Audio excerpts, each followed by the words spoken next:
मुझे मेरी आस्था पर आपको सम्मान होना चाहिए, आपकी आस्था को मैं सम्मान होना करूं। चाहिए, हाँ। सभी की आस्थाओं का सम्मान होना चाहिए। ठीक है, अच्छा एक मिनट, उस पर जवाब दे रहे हैं, वो जवाब दे रहे हैं। हाँ ठीक है आचार्य जी, एक सेकंड बोलिए बोलिए। क्या है, सभी की आस्थाओं का सम्मान होना चाहिए। अब यहाँ पर आचार्य जी ये कहना चाह रहे हैं कि मेरी आस्था सर्वोपरि है, तो भाई आस्था सर्वोपरि नहीं होती, संविधान सर्वोपरि बोलने दीजिए ना उन्हें। और संविधान के अंदर हमारे यहाँ इक्वालिटी की बात करी गई, तो मैं तो आपको सजेशन ये दे रहा हूँ कि जाति भी लिख दीजिए, क्योंकि यहाँ इक्वालिटी है कि सबको नाम लिखने के लिए कहा गया, वो इक्वालिटी नहीं है। ये तो नहीं कहा कि सिर्फ मुसलमान लोग अपना नाम लगाएं। अगर मैं तो सजेशन सरकार को और दे रहा, अगर उसमें जात लगा दें, अपनी जाति लगा दें, तो क्या आपत्ति होगी? वो भी लगा दें, क्योंकि यहाँ पे हर्षवर्धन त्रिपाठी बैठे हुए हैं, वो भी जाते हैं, सुकृति जो है सुकृति भी है, वो भी है, सैयद जवाद साहब भी बैठे हैं, और अभी पांडे जी और आएंगे बैठे। अब आप जाति वाली बात नहीं, जाति वाली मैं एक बार राज मिश्रा जी, हर्षवर्धन जी आपका नाम लेकर बोल रहे हैं, इसलिए आपके पास आऊंगी, आपके पास आऊंगी। नहीं, जाति से आपत्ति नहीं है, जाति से आपत्ति नहीं है। उन्होंने अभी कहा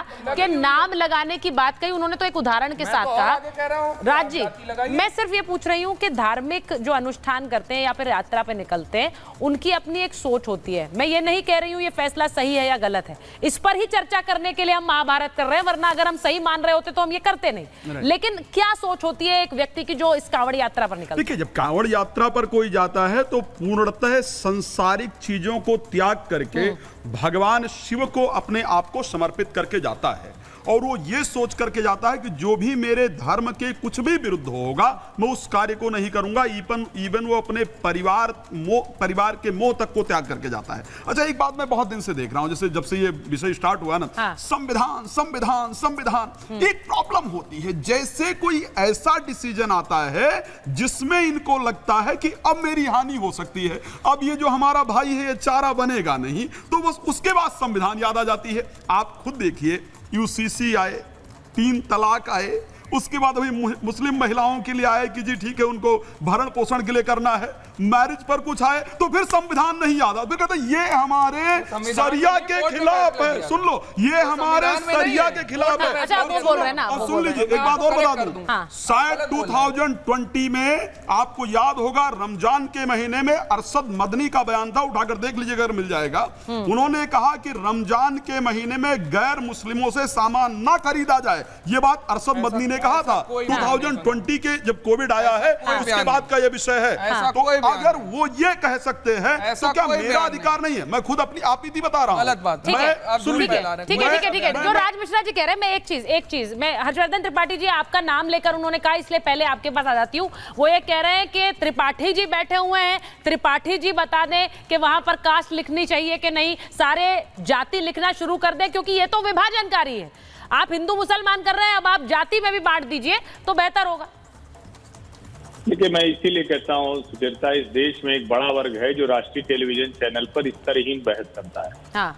और इसीलिए मैं कहता हूँ कि ये हिंदू मुसलमान करने वाले इस देश के दुश्मन हैं। जब नाम लिखा जाएगा तो आपको जो इच्छा हो आपका नाम लिखिए, लेकिन जब इस तरह की चर्चा होती है तो इसका सीधा सा मतलब है कि उनको, अब यहाँ देखिए किसी ने हिंदू मुसलमान उस तरह से नहीं किया, लेकिन ये हिंदू विभाजन करने की एक कोशिश होती। इसका सीधा सा मतलब हुआ कि जब भी आपको समान नागरिक संहिता की बात होगी, एक बराबर कानून की बात होगी, तब वो हिंदू मुसलमान नहीं कहते, तब वो कहेंगे हिंदू में जाति खोजो।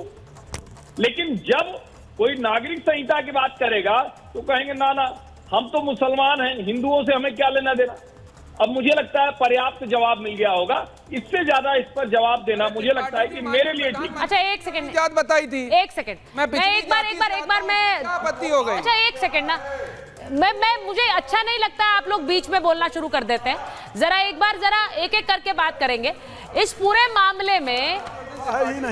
मामले में काका साहब ये भी कहा जा रहा है, मैं जो वापस आ रही हूँ, उस पूरे मामले में ये कहा जा रहा है, जरा एक बार सुनवाती हूँ कि वहां पर लोगों ने क्या कहा है, इस फैसले पर लोगों ने मोहर लगाई है या वो फैसले पर सवाल उठा रहे हैं।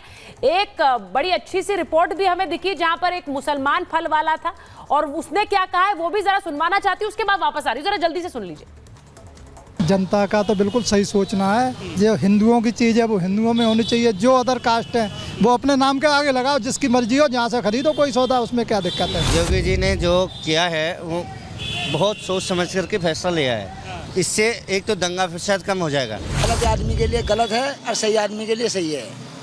ये हम सही है, हमने लगा रहे हैं, कोई टेंशन नहीं है। हमारा नाम जो सच्चा है वो नाम यहाँ लिख रहे हैं, कोई दिक्कत नहीं। योगी सरकार का ये बहुत ही अच्छा फैसला है, हम इसके समर्थन में हैं, क्योंकि कावड़ मार्ग में चलने वाले कावड़ियों को ये पता रहेगा कि ये सात्विक भोजन यहाँ पर मिलेगा, तो वो वहाँ पर ले सकते हैं। नाम से उनको ये पता लग जाएगा। कि तो एक देखो को पहचान करानी पड़ेगी कि मुसलमान है नहीं है, लेकिन मैं जाहिर में मुसलमान हूँ और मैं 90% नहीं 95% लोग जो है गैर ईमान वाले हैं।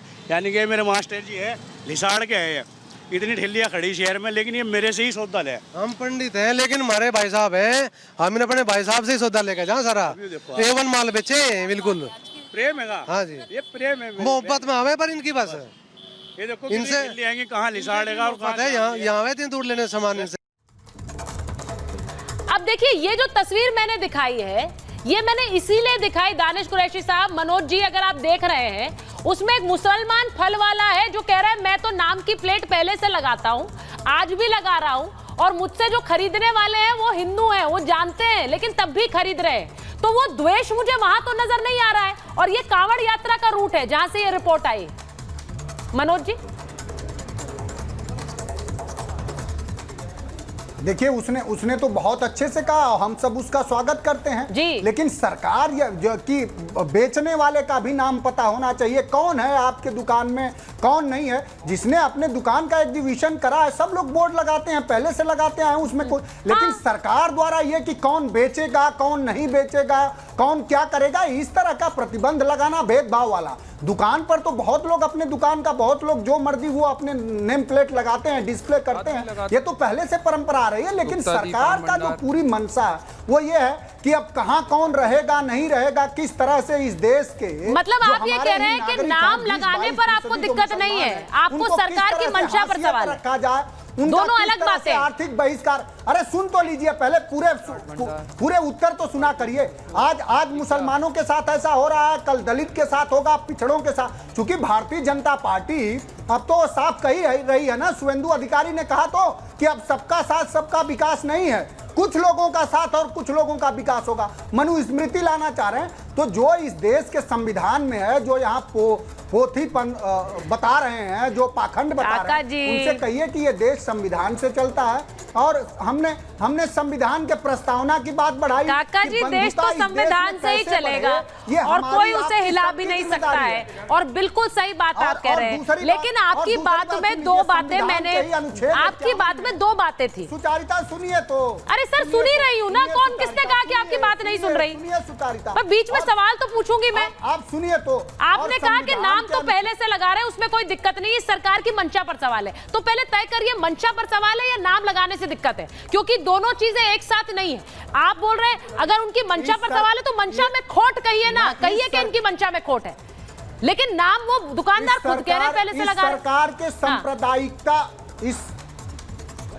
इस सरकार के सांप्रदायिकता भरे जो निर्णय आया है उस पर सवाल है। ठीक है। और सबको अधिकार है कि वो अपने दुकान का जो चाहे वो नाम रखे, कोई जरूरी नहीं है। और कहीं किसी हमारे धार्मिक ग्रंथों में ये पाखंडी हमें ना बताएं, जो मर्यादा पुरुषोत्तम भगवान राम के चंदे से लेकर के, और अभी वो एक शंकराचार्य कह रहे थे कि सोना की लूट हो गई। भाई राकेश जी, ऐसा है ना, वो अयोध्या वाला जो तंज है वो बार बार आएगा कि आप कोई मुसलमान हमें छू लोगे, आप सर्टिफिकेट वाले हिंदू नहीं है, तो आप नहीं बताएंगे सबको कि क्या करना है कांवड़ यात्रा के दौरान।